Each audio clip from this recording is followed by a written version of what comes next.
Ici, on est donc dans un contexte de neurosciences, donc on s'adresse principalement aux maladies neurologiques et psychiatriques, avec un focus assez important sur les troubles du sommeil, puisque c'est la spécialité de notre unité de recherche SAMPSI. Alors, la simulation et la réalité virtuelle, c'est en fait des ambassadeurs de la réalité, c'est-à-dire on peut s'en servir pour, dans un environnement expérimental très contrôlé, très sécurisé, par exemple faire des expérimentations de conduite pour la simulation, sans courir le risque d'une conduite réelle,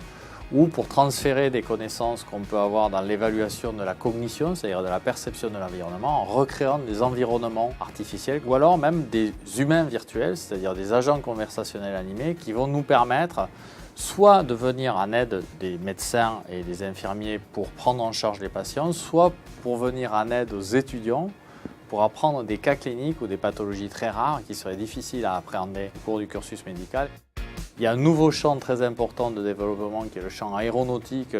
qui vise à aller vers des avions avec un seul pilote. Donc on revient vers une problématique très comparable à la conduite automobile. Et là, il y a un transfert dans le champ de la simulation vers le domaine de la conduite automobile, vers le domaine du pilotage aérien, sur lequel notre expérience et notre expertise va être très profitable à des compagnies comme Thales avec qui on co-développe des démonstrateurs de vol ou les futurs cockpits aériens. Le programme Phenovirt va aider en partie justement à appréhender de façon plus objective des maladies mentales qui pour l'instant sont souvent sujettes à une évaluation parfois un peu subjective.